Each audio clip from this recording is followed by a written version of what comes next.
My name is Kathy Adengo. I'm the Head of Sustainability for Stanbic Uganda. Stanbic is very proud to be part of the Climate Smart Jobs program. It's an amazing initiative that's going to transform the lives of many smallholder farmers in Northern Uganda. And the reason why Stanbic is keen to be part of this program is that we're aware of the many challenges that we're facing because of climate change. Climate change remains something that is concerning to all of us.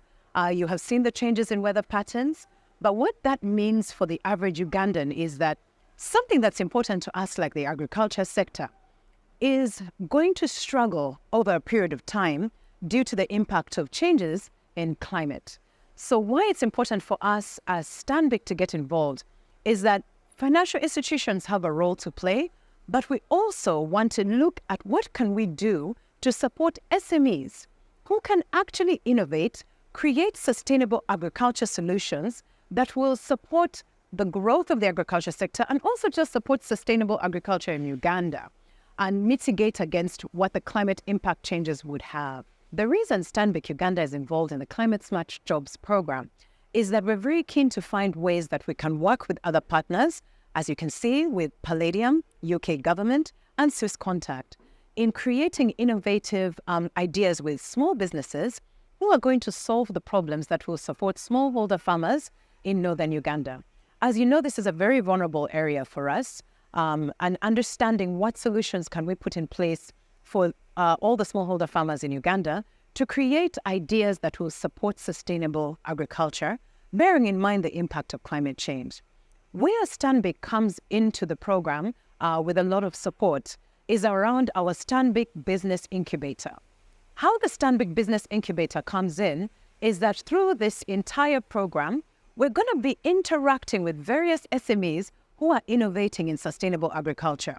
What we are keen to do is to make sure that we provide the capacity development that will help nurture these businesses with their innovative new ideas that are going to solve the problems in agriculture that will help the smallholder farmers in Northern Uganda and can be scalable to not just Northern Uganda, but also other areas of Uganda, which are techniques that can actually improve farming, improve efficiencies in farming, improve yield, and overall support the agriculture sector.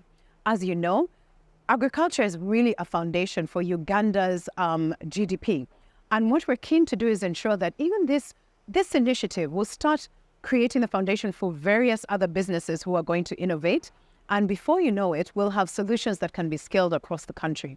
And where we come in from the Stanbic Business Incubator is that we want to support the growth and see through that journey with those SMEs, those small businesses who are very innovative in agriculture, to be able to help them succeed and grow. And obviously with that, what I love is that this program has a challenge fund, and the challenge fund will basically help them kickstart their innovations and scale them up to become even better.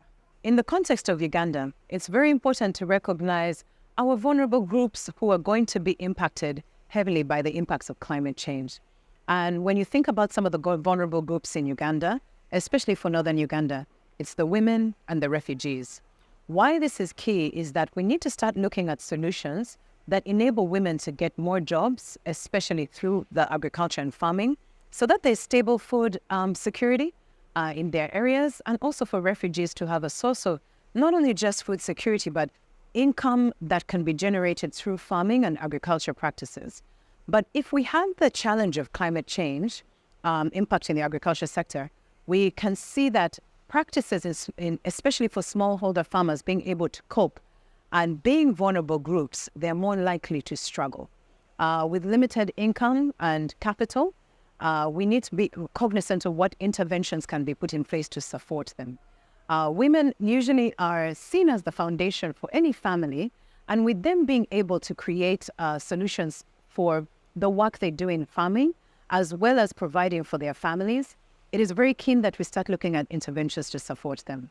So this is why this program is looking at these specific vulnerable groups, and we're hoping that the innovations that come from the different businesses who are looking at sustainable agriculture practices will continue to help women and refugees be uplifted from being vulnerable to having a much better life and improving their wellness overall.